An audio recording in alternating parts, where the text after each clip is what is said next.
नमस्कार, खबरों का पंचनामा में आपका स्वागत है। मैं हूं आपके साथ अंशिका। हम लेकर आए हैं देश दुनिया की 5 बड़ी खबरें, जिनके विश्लेषण के लिए मेरे साथ स्टूडियो में मौजूद है कैपिटल टीवी के editor in chief doctor Manish Kumar. Doctor साहब, बहुत बहुत स्वागत है। धन्यवाद। सबसे पहले रुक करते हैं हेडलाइंस का। भाजपा संसदीय दल की बैठक में शामिल हुए पीएम मोदी पार्टी नेताओं से बोले, विपक्ष अभी और निचले स्तर पर हमला करेगा, मजबूत लड़ाई के लिए तैयार रहें भाजपा सांसद। लोकसभा सदस्यता रद्द होने के बाद राहुल को दिया बंगला खाली करने का नोटिस, 1 महीने का मिला समय, कांग्रेस नेता का जवाब, आदेश की करेंगे तालीम। दिल्ली विधानसभा में सीएम केजरीवाल ने भाजपा पर बोला हमला, कहा अडानी पर इतने मेहरबान क्यों है पीएम मोदी। उमेश पाल अपहरण मामले में एमपी एमएलए कोर्ट में पेश हुआ, मास्टरमाइंड अतीक अहमद कोर्ट ने दोषी करार देते हुए 2 साथियों को सुनाई उम्र कैद, भाई अशरफ को किया बरी। जामिया हिंसा मामले में शर्जील इमाम सफूरा जरगर को दिल्ली हाईकोर्ट से बड़ा झटका, 9 आरोपियों पर तय किए आरोप, 2 लोगों को किया दोषी।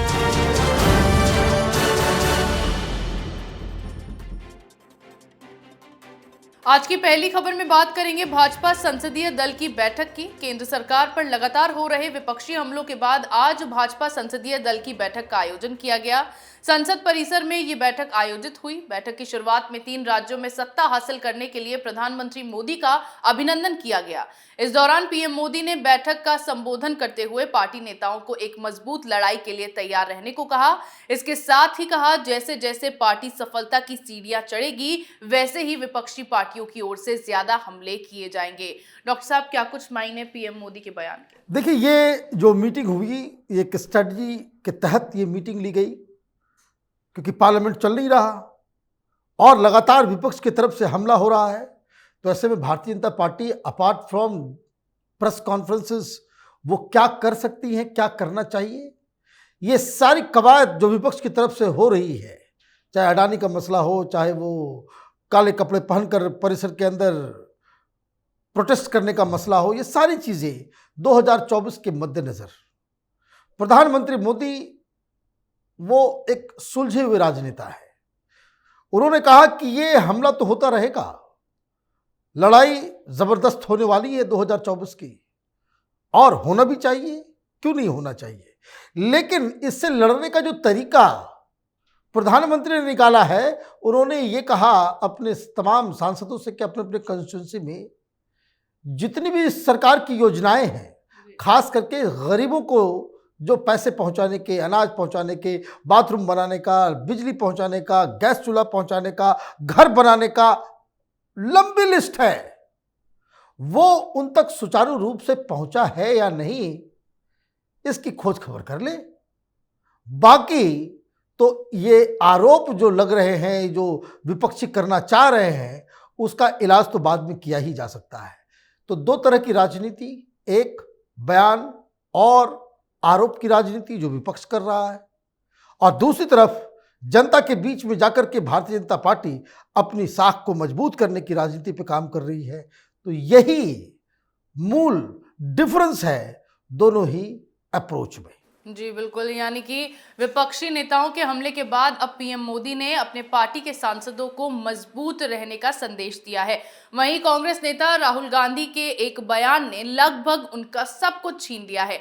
पहले मानहानि केस में दोषी करार दिए जाने के साथ साथ 2 साल की सजा मिली, फिर लोकसभा की सदस्यता से राहुल को हाथ धोना पड़ा, जिसकी वजह से राजनीतिक करियर खत्म होने की कगार पर है। और अब सालों से जिस घर में वो रह रहे थे, 12 तुगलक लेन का वो आधिकारिक सरकारी बंगला खाली करने के लिए भी उन्हें नोटिस मिल गया है। हाउस कमेटी ने राहुल को बंगला खाली करने के लिए 30 दिन का समय दिया है, जिसकी अंतिम तिथि 22 अप्रैल तय की गई है।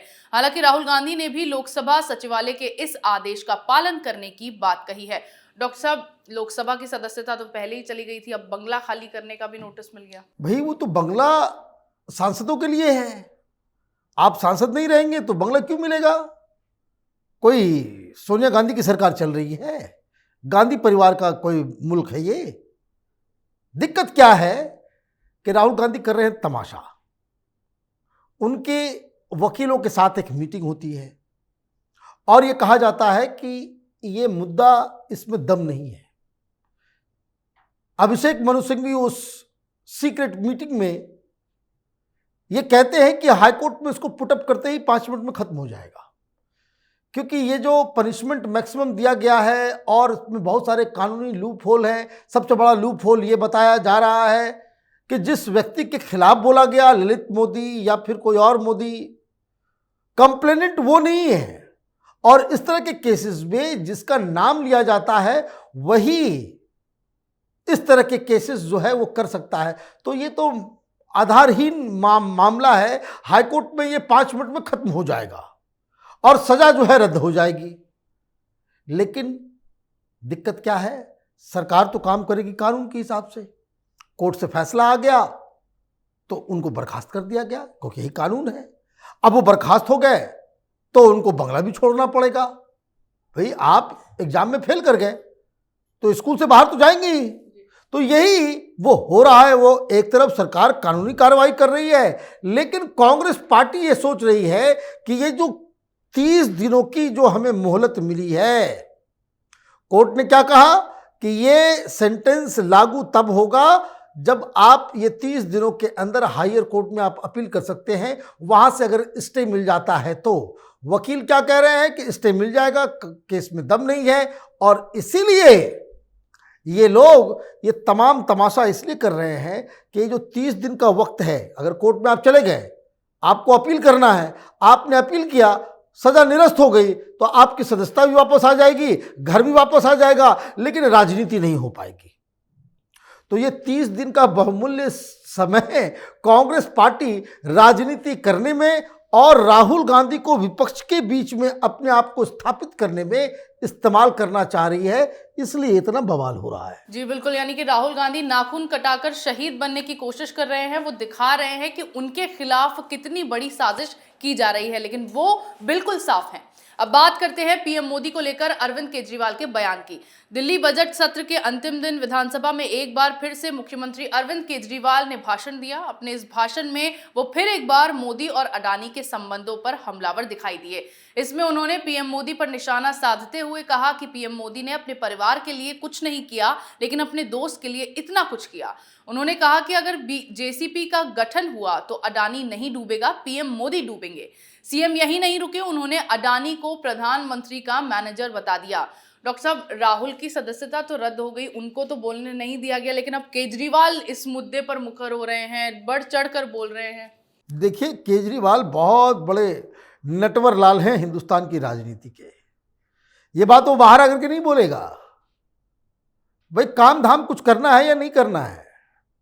अडानी के मसले को दिल्ली विधानसभा में क्या लेना देना? अडानी का कोई मसला दिल्ली में फंसा हुआ है? अडानी का कोई मसला दिल्ली के सरकार में फंसा हुआ है? भाई क्यों बुला रहे हो? तो इसको करनी है राजनीति, बनना है प्रधानमंत्री। बाहर बोलेगा तो कंटेम्प्ट लगेगा, असेंबली के अंदर बोलेगा तो कोई केस नहीं होगा। ये कानूनी प्रक्रिया समझ लीजिए कि जितने भी कोर्ट केसेस होते हैं कंटेम्प्ट के, अगर आप वही शब्द वही सेंटेंस असेंबली के अंदर आप बयान देते हैं, उस पर कोई एफआईआर कोई केस रजिस्टर नहीं हो सकता। लेकिन जैसे ही आप बाहर आकर के बोलेंगे तो आपको वो जो विधानसभा का सदस्य और संसद का सदस्य होने के लिए जो विशेषाधिकार है वो आप लूज करते हैं और उसके खिलाफ कार्रवाई हो जाएगी। तो चौकीदार चोर है, अगर आप बोल दें पार्लियामेंट के अंदर कुछ नहीं होगा, बाहर बोलेंगे तो एफआईआर दर्ज हो जाएगा। तो इसको काम धाम तो करना है नहीं, तो क्या करेंगे?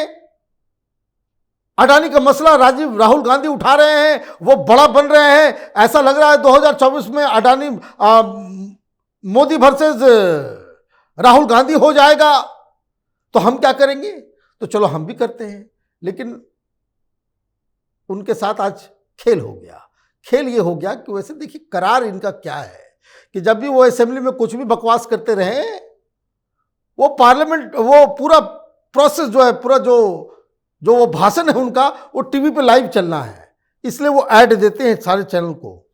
आज अतीक अहमद की वजह से वो कोई दिखाई नहीं रहा था, कोई एक दो छोटा मोटा दिल्ली का लोकल चैनल उसमें वो नज़र आ रहा था, नेशनल चैनल ने इसे इग्नोर कर दिया। तो इतना भाषण करने का कोई फायदा नहीं हुआ।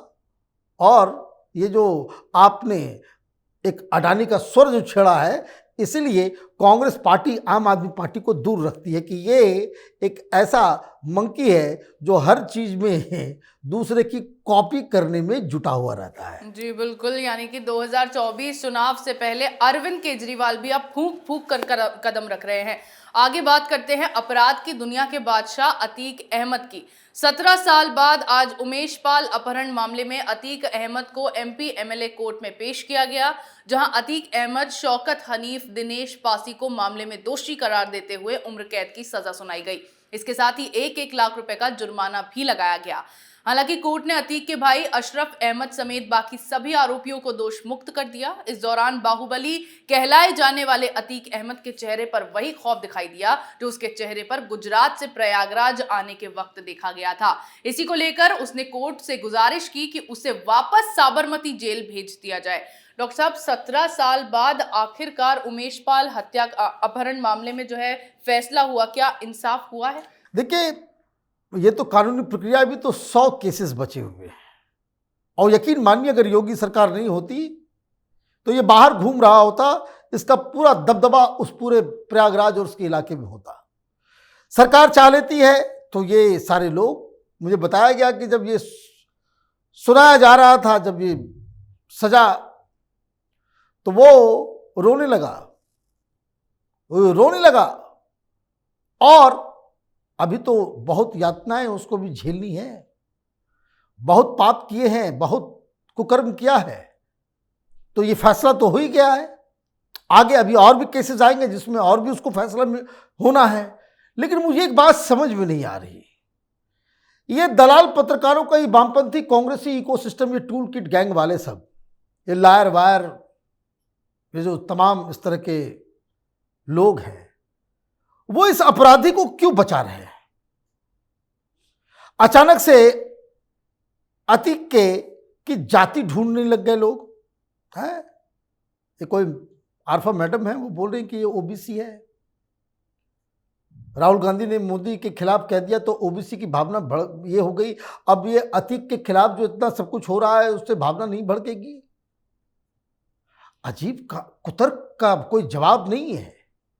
आप इतने डेस्परेट हो गए हो, हिंदुस्तान का विपक्ष इतना डेस्परेट हो गया है कि आप गुंडे, मवाली, मर्डरर्स, बलात्कारी उसके साथ खड़े होने को तैयार हो गए। ये विपक्ष किस रसातल में जा रहा है? और इसके जिसको कह सकते हैं कि आइडियोलॉजिकल विंग्स, जो प्रोपेगेंडा विपक्ष की तरफ से करने वाले लोग हैं, वो इतना नीचे गिर जाएंगे, ये मैंने कभी सोचा तक नहीं था। जी बिल्कुल, यानी कि अतीक के पापों का घड़ा अब भर गया है, जिसके बाद अब पहले मामले में उसे उम्र कैद की सजा सुनाई गई। आखिरी खबर में बात करेंगे दिल्ली दंगों के दोषियों पर हाईकोर्ट के फैसले की। जामिया हिंसा मामले में आज हाईकोर्ट में सुनवाई हुई। इस दौरान शर्जील इमाम और सफूरा जरगर को दिल्ली हाईकोर्ट से बड़ा झटका मिला है। हाईकोर्ट ने 11 आरोपियों में से 9 के खिलाफ विभिन्न धाराओं में आरोप तय करने का आदेश दिया। हाईकोर्ट ने शर्जील इमाम, आसिफ इकबाल, तन्हा और सफूरा जरगर समेत 9 लोगों पर आईपीसी की धारा 143, 147, 149, 186, 353, 427 के तहत आरोप तय किए। बाकी 2 लोगों मोहम्मद अबूजर और मोहम्मद शोएब को कोर्ट ने आरोप मुक्त कर दिया। आपको बता दें कि नागरिकता संशोधन कानून यानी सीएए के खिलाफ 2019 में हिंसक विरोध प्रदर्शन हुआ था। इस दौरान दिल्ली के जामिया इलाके में हिंसा हुई थी, जिसमें पाए गए दोषियों का आज हाईकोर्ट में फैसला हुआ है। डॉक्टर साहब, आखिरकार इन आरोपियों पर अब आरोप तय हो गए। देखिए, 2 दिन पहले ताहिर हुसैन के ऊपर भी हुआ था। यह आम आदमी पार्टी का काउंसलर था, और जब ये पकड़ा गया था, ये तमाम वामपंथी, ये कांग्रेस इकोसिस्टम, ये आम आदमी पार्टी के पैसे पे पलने वाले मीडिया हाउसेज, इन लोगों ने उस वक्त ताहिर हुसैन को डिफेंड किया था। ये कहा था कि वो तो पुलिस को फोन कर रहा था। अभी तक ये जांच नहीं हुई कि किसको फोन कर रहा था, लेकिन जब पुलिस उसके घर के अंदर गई और जो हथियारों का जखीरा देखा, कैपिटल टीवी, पहला टेलीविजन चैनल जिसका कैमरा उसके छत तक गया था, हम लोगों ने अपनी आंखों से देखा किस तरीके से उसने अपने घर को एक दुर्ग की तरह वो इस्तेमाल कर रहा था। अब उसे भी सजा दी गई है। और ये कहां है संजय सिंह, ये कहां है केजरीवाल, ये सब all this bunch of pathological lawyers, जो लोग ताहिर हुसैन को डिफेंड कर रहे थे, लोग कह रहे थे कि ये ताहिर हुसैन है, मुसलमान है, इसलिए उसको फंसाया जा रहा है और कपिल मिश्रा को छोड़ दिया जा रहा है। ये कंपैरिजन चल रहा था उस समय। तो उन दलालों को कोई अकाउंटेबिलिटी है? उन पत्रकारों की कोई अकाउंटेबिलिटी है? देश के सामने माफी मांगेंगे? नहीं मांगेंगे। अब बात करते हैं आज की। सफूरा जरगर बीबीसी के डॉक्यूमेंट्री में नजर आ रही है। ये मोहतरमा बीबीसी की डॉक्यूमेंट्री में, बीबीसी वाले ये प्रोपेगेंडा करने का आप तरीका देखिए। कोर्ट कह रही है कि ये सब दंगा भड़काने वालों में गैंग के साथ है, ये सब लोग हिंदुस्तान में जिहाद कर रहे हैं, कोई सीए नहीं। अगर कोई नशे में चूर है हिंदुस्तान के अंदर जिसे सच दिख नहीं रहा, तो उसको वो अपना इलाज कराएं। इस तरह के लोग सीए के आंदोलन के दौरान ये हिंदुस्तान में जिहाद चल रहा था। ये पीएफआई हिंदुस्तान को इस्लामिक मुल्क बनाएगा 2049 में, ये उसकी कवायद थी। सिटीजनशिप हो रहा है, सिटीजनशिप हो रहा है। जिसको नशे में धुत होकर के सोना है वो सोए, लेकिन देश को जागना पड़ेगा। ये इस तरह के खतरनाक लोग हैं। जी बिल्कुल, यानी दिल्ली दंगों में शामिल सभी आरोपियों का अब चुन चुनकर हिसाब किया जा रहा है। देश दुनिया की तमाम बड़ी खबरों पर हमारे साथ आपके विश्लेषण के लिए बहुत बहुत धन्यवाद। धन्यवाद। खबरों का पंचनामा में मेरे साथ आज इतना ही। अगर आपको हमारा ये वीडियो पसंद आया हो तो इसे लाइक करें, शेयर करें, कमेंट करें, साथ ही हमारे चैनल को सब्सक्राइब करना ना भूलें।